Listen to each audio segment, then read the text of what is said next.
Hey Soumya, thank you. I know this first 2 to 3 minutes are always the most difficult to endure because you can't wait to get on to the mic and start the discussion. So I'm so excited because me and Srikanth have met before, and every time we meet, I know there is a lot to discuss and catch upon. So hello Srikanth, that excitement you can again see on my face. Right. So for those of you who are meeting Srikanth for the first time, as Soumya has already said, Srikanth founded Offineeds almost a decade ago, and since then it has never been a turning back. And today, Offineeds is recognized as one of the India's top corporate gifting portal. And just to give you an idea, corporate gifting has been growing at a very high pace for last 5 years. The pandemic accelerated the need for corporates to use this medium to build relationships and establish an emotional connect with their employees, clients, and partners. If I specifically talk only about India, the corporate gifting industry is pegged at almost 12,000 crore Indian rupees in itself. And it is expected to grow at a CAGR of 8.5% over the next 5 years. So there is a tremendous, business opportunity that lies there. And I'm thrilled that Srikanth could spot this opportunity almost a decade back when other companies were still understanding this idea of corporate gifting in a growing market like India. So, Srikanth, first of all, I think it's very important um, uh, for all of us to know how did you started your entrepreneurial journey and why the world of corporate gifting enticed you. Yeah. Thank you so much, Nidhi. The admiration that we have for each other, I think it's we can have an entire discussion about that. It's great to be here, and thank you so much for the lovely introduction. I see a lot of non-Indian participants as well. It would be, I mean, as we start, if there is a chat window here, and if you can just point out which country you're from, that will help us have this conversation. So I'll take a quick minute to tell a little bit and then I'll answer the question. I'm an engineer by qualification. I worked as a software engineer with Infosys for 1 year and then quit and started my company. Corporate gifting, we are headquartered in Bangalore and we cater to the Indian market. And like you rightly said, it's a very, very large but fragmented business which is there. It's predominantly been fragmented because B2B itself is a very relationship driven business, very technology penetrates slower within B2B organizations. And corporate gifting is a touch and feel, relationship driven, having conversations in meetings kind of a business. But the landscape has changed significantly in the last few years. Internet penetration has changed a lot, and people have become familiar and comfortable with the e-commerce shopping, Amazon and Flipkart, and UPI changed the ball game altogether. And with Geo, internet became all pervasive. Smartphones are there in people's hands. I mean, there are a lot of users who never use the computer or laptop but are very comfortable using the internet through a phone. So those are some of the things which have accelerated the technology adoption, and which I think signifies that we are in a very, very interesting phase. To answer the question that you're in, we are actually a 18-year-old company. I was in 2004 to 2005, 1 year, I was working with Infosys as a software engineer. And the way I started my business is a very funny story. It started as a result of an April Fool's joke. On 1st April 2005, when I was working as a engineer at Infosys, I got a T-shirt from Infosys with the Infosys branding on the chest, and I was wearing that one of the weekends. And I went to meet some of my friends, and through some random conversations, the word corporate gifting came up. One of the guys whom I met was in the apparel industry, and he said, "Look, whoever got this order, it must have been a big order because they gave it to all the employees and so on." And that's where he said corporate gifting is an up and coming industry. So never thought too much about it. It was just there in the back of my head. But on 1st April, I wanted to play an April Fool's prank. So I just told all my friends and colleagues that I'm going to quit and I'm going to start a business on my own. Entrepreneurship as a word was not yet very, very familiar. Startups were relatively unheard of, at least in India at that point of time. And that's so I just wanted to play a prank saying I'm quitting and I'm starting something on my own. And then a barrage of questions started coming in. What are you going to do? How are you going to start? And what business are you going to do? And all of that kind of stuff. And I was not prepared for it. I didn't think what I'm going to say. But just because the previous weekend I had heard the word corporate gifting, I said I'm going to start a corporate gifting company. That intrigued a lot of them. What is corporate gifting? How are you going to source it? What kind of products? Why will companies buy? Da da da da da da. All of these questions came in, and my intent was just to keep the prank going as long as I could. So I just answered whatever came to my mind. And the end of the day, I just told them, "Hey, I'm just kidding. I'm not going to quit. I'm going to come back to office tomorrow. Don't worry. I'm here for a long time." But then that thought just kept running in my head, right? Saying, "Look, I'm not a great software engineer anyway. So it's not like I enjoy what I'm doing. So why don't I give this a try?" And after a few weeks of front and back, I decided I'm going to resign and I'm going to start something on my own. And that's how I got into the corporate gifting business. So kind of accidental, but I think my heart was somewhere there for merchandise. I always used to love merchandise. I always used to be fascinated by, when we used to go to Disney or whenever we used to go to a travel destination, you see so much merchandise there. I always used to love carrying back memorabilia from wherever I would go, college fest or music concerts and all of these kind of places, right? I always loved the merchandise. So somehow two, three things fell in place, and to some extent we got lucky, I guess. Wow, that's interesting. I think entrepreneurs are born every day like this, Srikanth. Even I was not um, thinking entrepreneurial life until I was doing my job and happy what I was doing. It just happened as a, it just happened, you can say. So I can relate to it. Amazing. But uh, you know, um, in this last decade, things have been changing at a very rapid pace, right? Mm. Personalization has revolutionized not only merchandise industry, even corporate gifting, packaging, Yeah. and everywhere you see.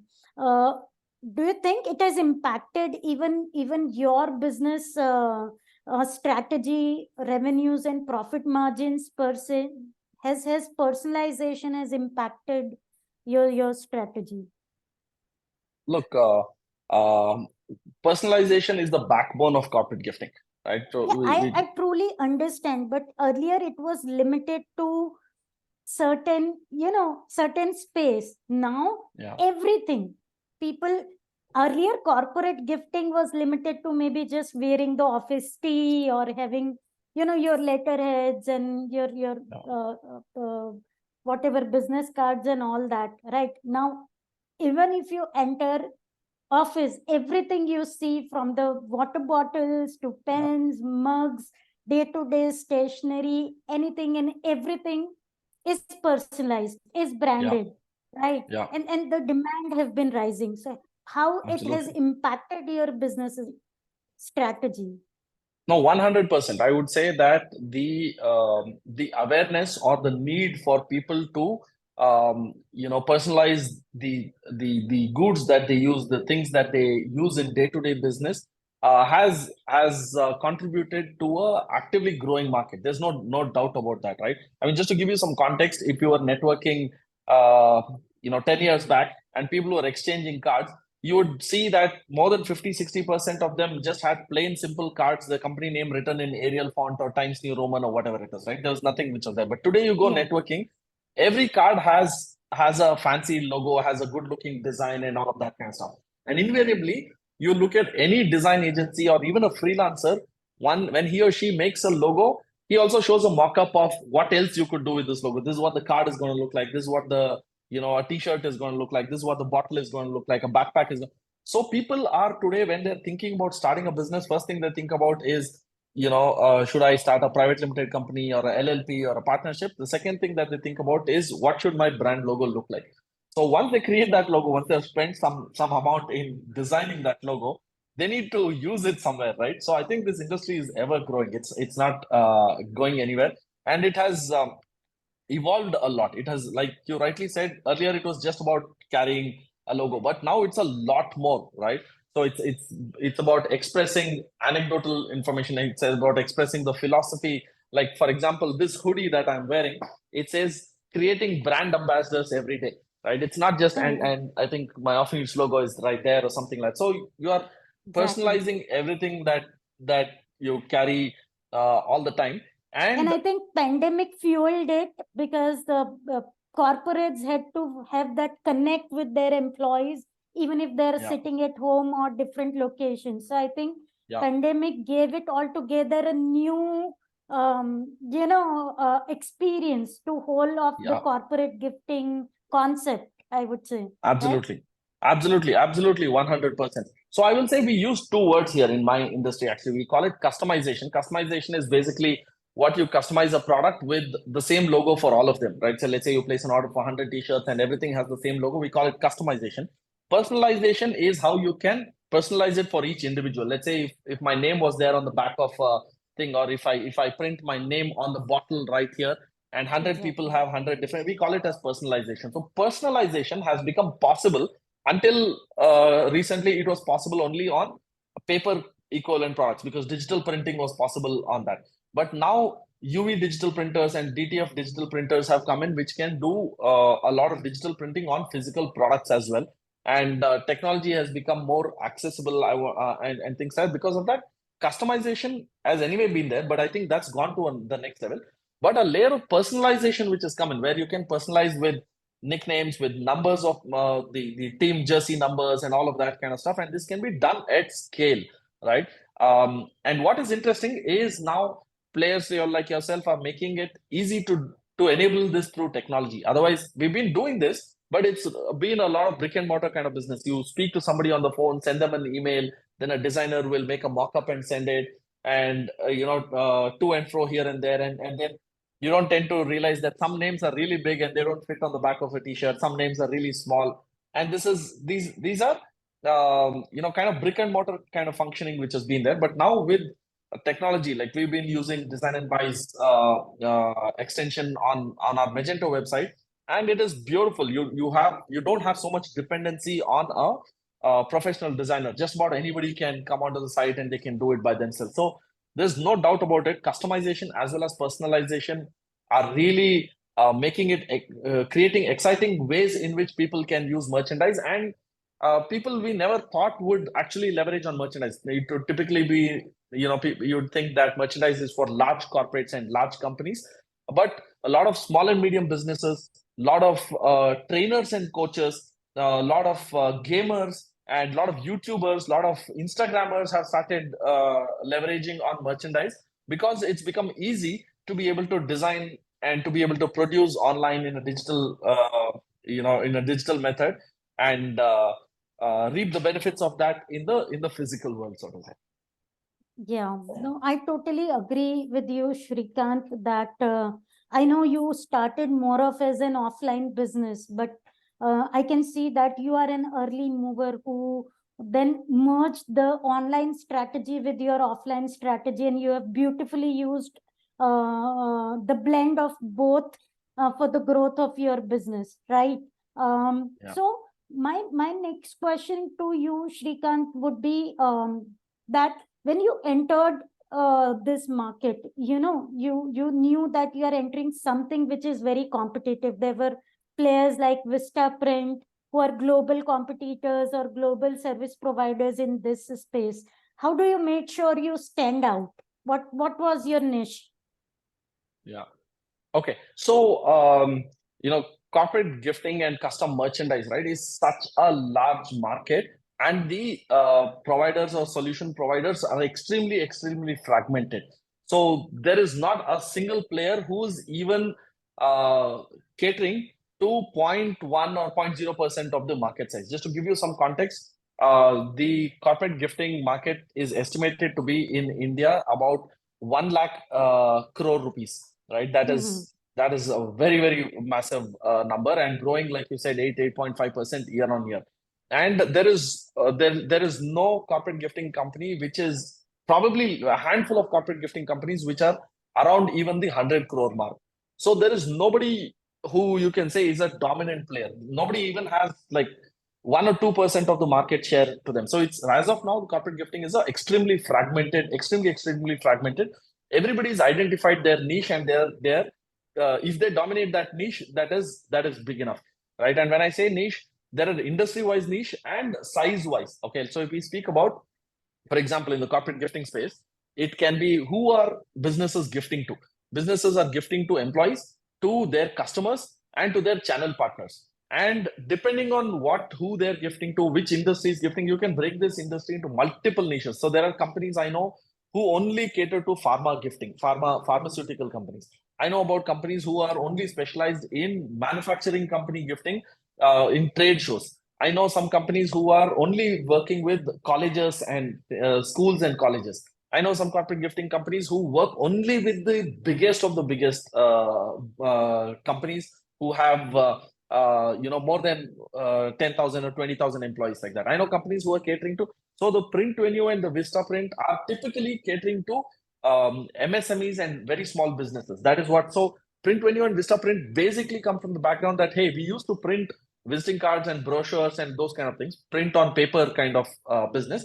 Then we slowly started adding t-shirts and all of that kind of stuff. So if you look at their ads also and their approach, it's mostly micro and small businesses who we've never come across Vistaprint or Print Venue kind of businesses as competition in mid to large size organizations. So it's a very, very fragmented space. It will be difficult to say, how one can compete with the other. I think we are very, very far away from thinking about somebody as a competition. Right now, it's in a very, very, very, very early stage.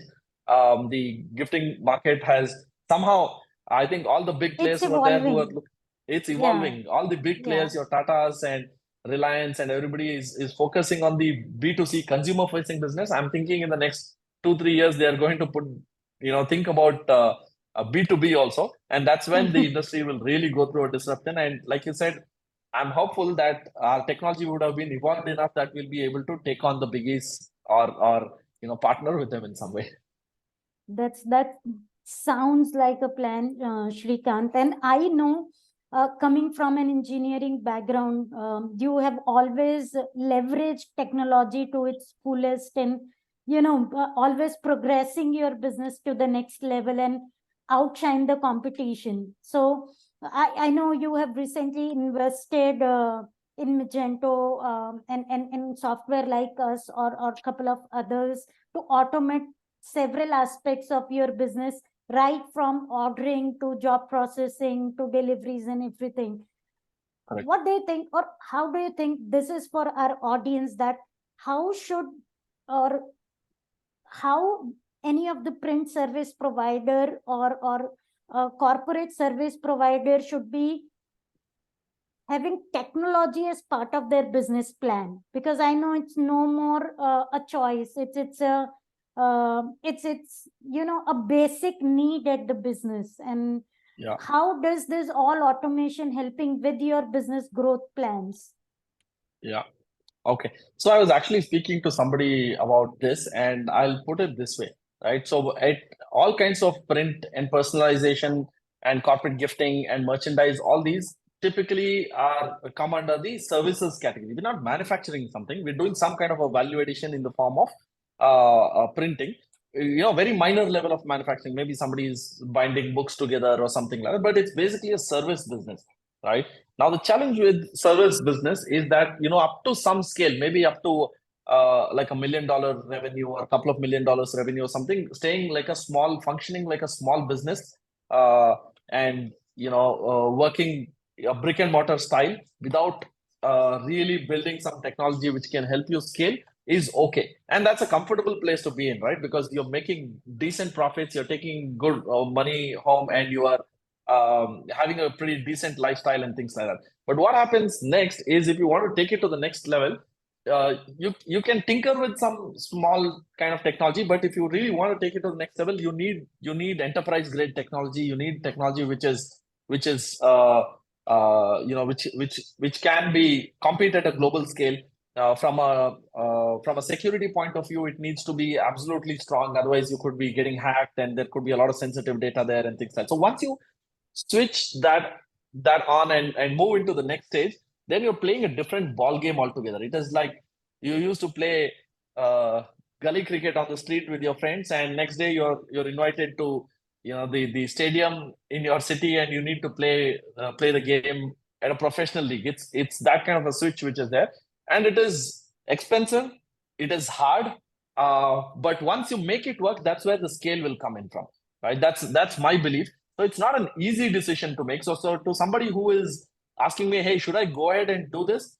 My default answer is not yes, go ahead and do it, right? My default answer is, what do you really want to achieve, right? Because if you want to achieve something, if your aim is to make sure that I want to achieve something phenomenal, I want to create something that's extremely valuable, which where we could go, pan India or maybe even global, or you have those kind of aspirations, then go for technology adoption. But otherwise, try low end technology, try open source tools which are there, try SaaS applications which are there, and those kind of things, and try simple things.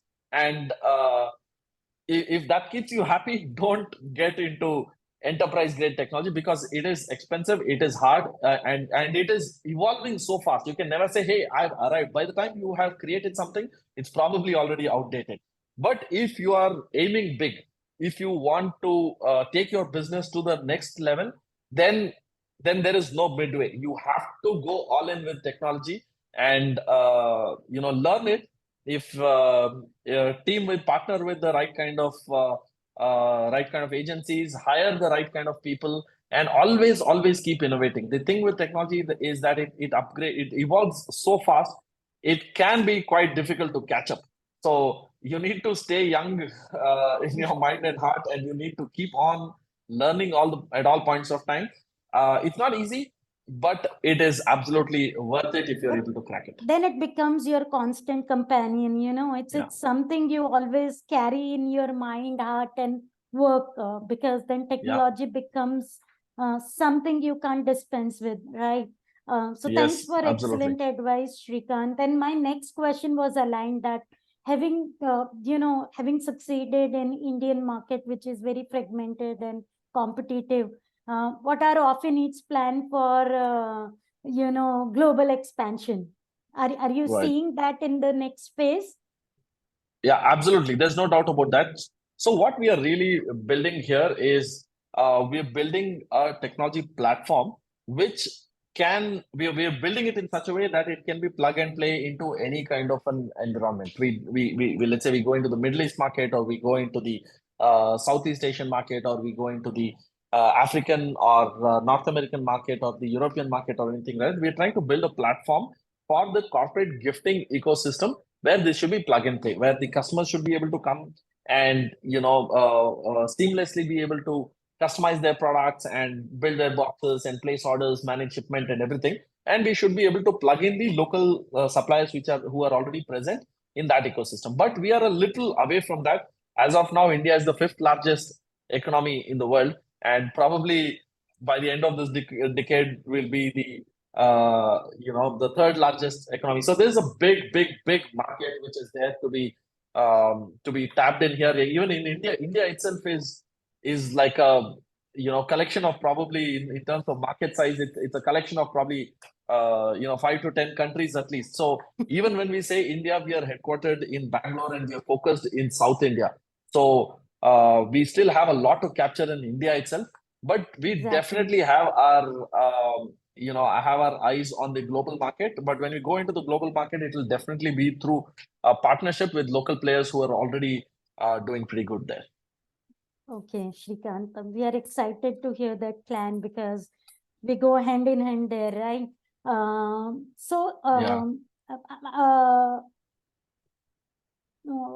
Actually, I was thinking of asking something, and then I thought, okay, maybe that's a separate discussion that you and me can do. For now, because we are already, I think, hitting the timeline, would you like to share some key lessons with our audience? What are from your now almost 2 decade long experience in corporate gifting, personalization, and customization space? I think most of our audience here belongs to the same industry and domain, though from different countries. But do you have some key takeaways or uh, inputs or lessons, key lessons from your journey for them. Right. So I have no idea which country the audience are from. If you have some idea, you can probably share it. I'm not able to find the chat window here, so I don't know if anybody entered Yeah, the in information. fact, it's very difficult to recall it from here. It's a mixed audience. I guess I can see people from Sweden, Switzerland, even Okay. UK, United States. It's Okay. South Africa. So some of them whom I can recognize, I know they belong to the different Yeah. geographies. Awesome, brilliant. So I think I'm sure there are plenty of accomplished entrepreneurs who are here, and I am very excited about the print on demand capability that is coming up and on the need that is coming up for merchandise. One of the exciting so to just go back a little bit and talk a little bit about my business philosophy, I believe that businesses are all about solving problems. Okay, so the quicker we are able to understand our customers and solve the problems in a way that they are willing to pay for it, that is where the largest business opportunities lie. And using technology to be able to make the customer's journey easy is always the key, is what I believe. All right. So having said that, in the space of personalization, customization, and print on demand and dropship, these kind of capabilities, I think there is a world of opportunities which is there, and it's always going to be like I find it very exciting because whichever segment which I look at, there is a ton of opportunities that are out there. One of the most exciting segments that I have been exploring of late are content creators and social media influencers. Now we've been trying to speak to some of the content creators, and I'm actually, by the way, very active on LinkedIn. If any of you are active on LinkedIn, you should connect with me. And just 1 or 2 days back, I wrote about the creator economy. Now, creator economy, it came up big during COVID, where people got a lot more attached to their mobile phones than they already were, and that meant a huge opportunity and huge credit to the content creators, the social media influencers who were putting out amazing content there.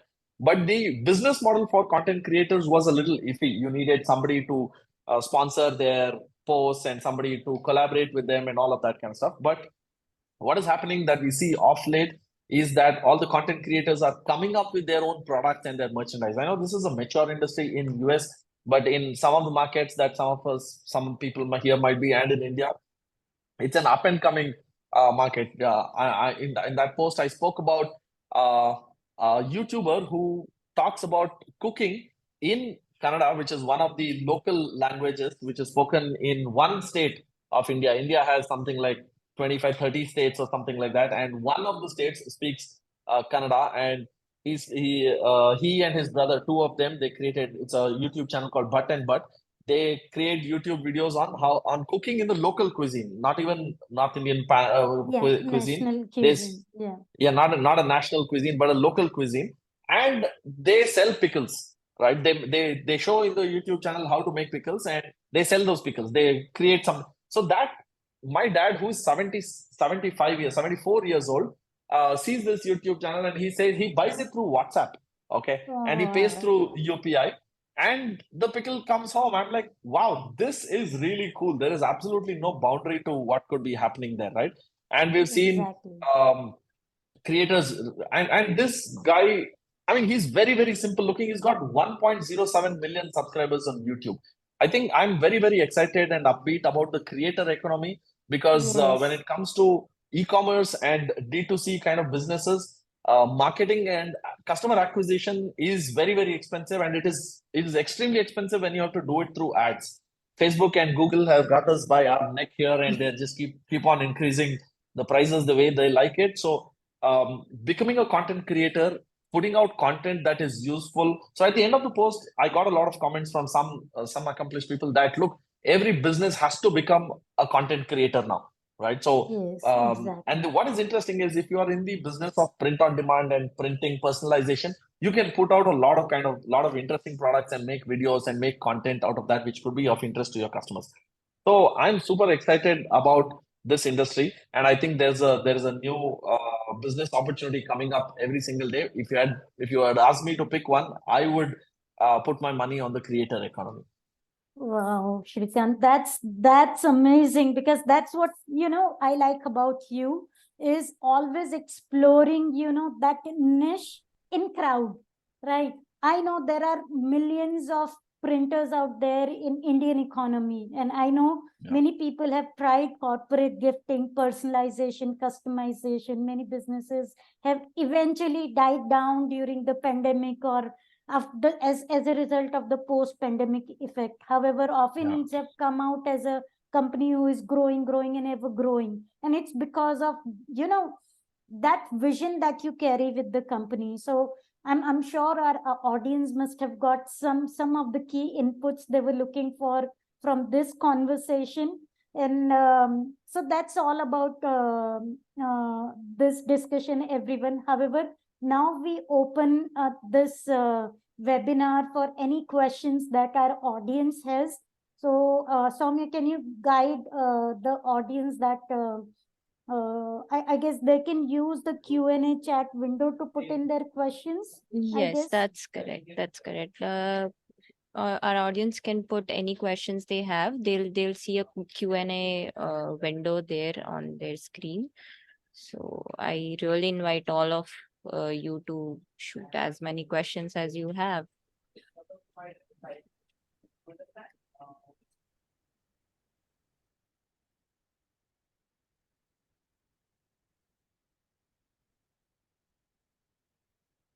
Okay. So while we see the audience, Shrikant, one common question is, corporate gifting is all about procuring, the inventory, because it's all about them putting that brand effect or personalization or customization on top of it. Do you see that sometimes poses a limit to what is available in the market? Or what is your accessibility to then this merchandise provider that serve as an inventory to your business? Yeah, so the interesting thing about corporate gifting and merchandise is that the trends keep changing, and the choice of products keep changing, and there's always something new, interesting to keep doing at all points of time, right? So that is interesting.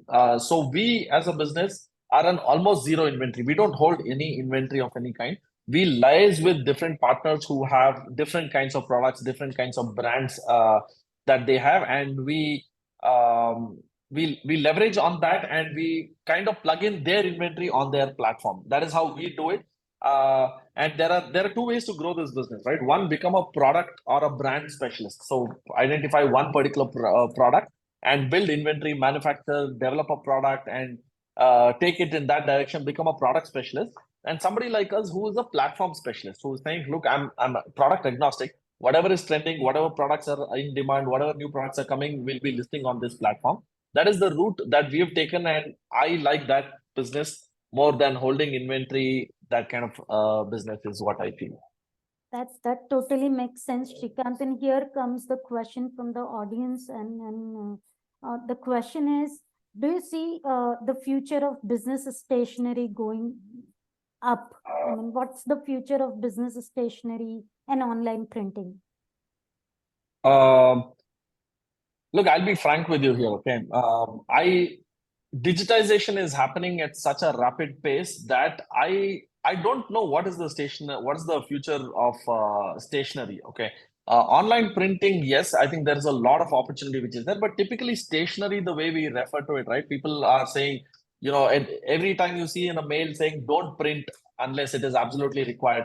A lot of digitization is happening. We've stopped printing visiting. A lot of us, I don't carry a visiting card anymore, right? So I think there's a lot of emphasis on reducing the amount of stationery in business the way it was earlier. But I think new trending, funky kind of stationery is coming up. I see when I visit expos, there's still a lot of booths which have a lot of stationery, like notebooks and journals, which will never go out of style. But I think the traditional stationery, the way we think of it, it is going to become a consumable, and it is going to go down, and more of digitization is going to happen.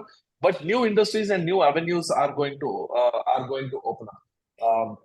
right? But do you think your own digital phone serves as a part of your business stationery now? Because you have your to-do list, you have your meeting calendar in Yeah. there, you have your emails in Yeah. there, you have your Yeah. notes in there, and I am seeing that even the business of creating this personalized phone covers and even the branded ones is Yeah. increasing.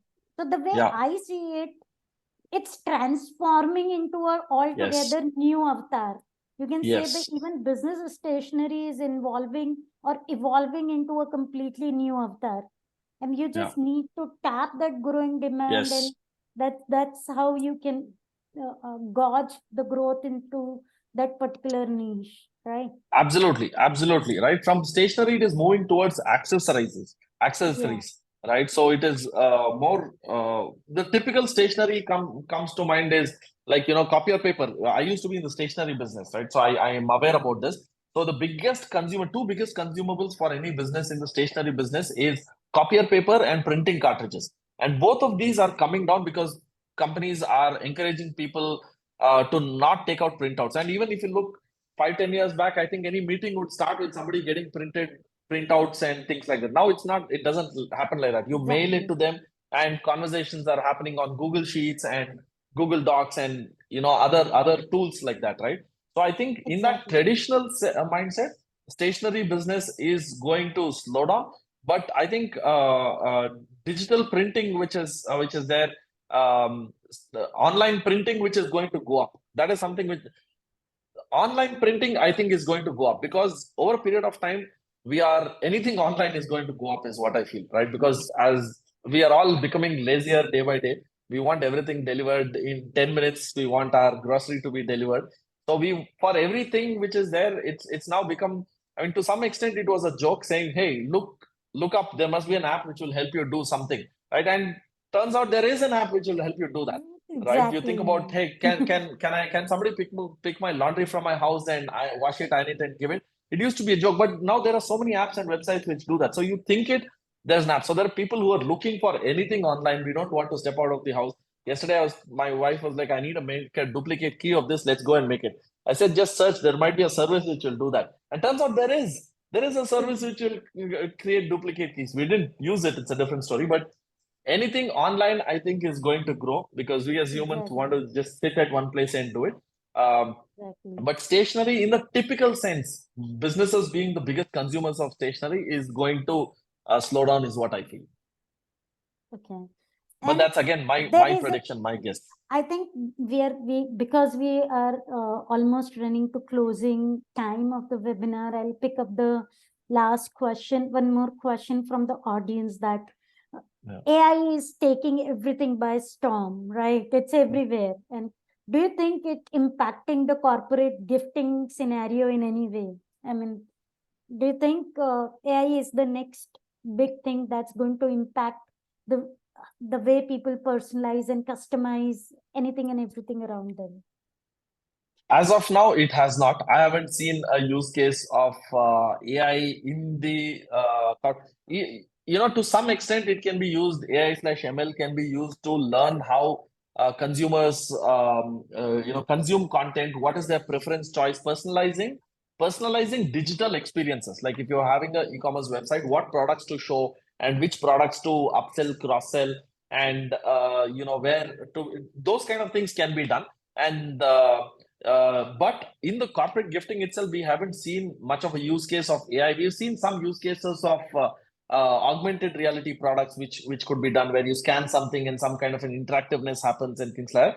But in AI, we haven't yet seen. But that's not to say something will not come up. It is highly likely that there could be some use cases which could come up. Hey, for all 10 years down the line, we'll probably never step out of our house, so we never need gifts at all. You just need virtual gifts, and people will be more happy collecting NFTs and keeping them in their crypto accounts. You never know what might happen.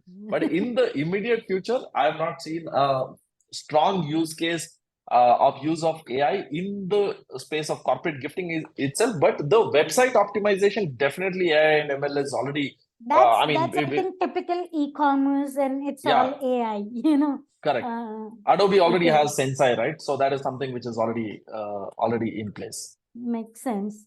Okay, Srikanth, so thank you. I think we have reached almost to the end of this webinar, and I would like to thank you profusely for this time and the candid discussion that we have had with you. It's always a pleasure talking to you, and the energy that comes on the floor whenever I have this discussion with you is always next level. So thanks again. Thank you, Soumya, for hosting both of us for this webinar. Thank you so much, And Soumya, as well as Nidhi. This was great fun. Thanks a lot, and thanks everyone from the audience. last but not the least, thanks a lot to the audience who have given us this precious time to share our experiences, listen to the journey of success from Srikanth, and having his opinion about lot of emerging trends has been really helpful. So thank you, our audience.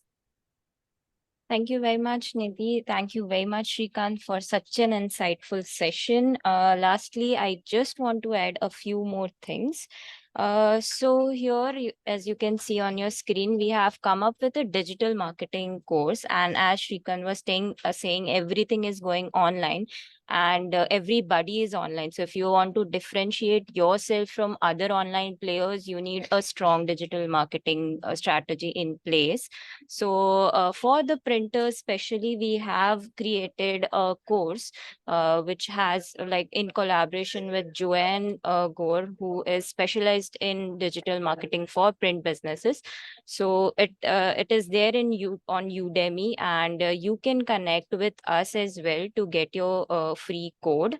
And also, if you want to get a demo of our solution, or want to know anything more, or want to connect to Nidhi or Srikanth, or have any questions in future, you can scan the code which you can see on the screen, and you can book a meeting with us. So I invite you all to book a meeting with our experts. We have many things to show you.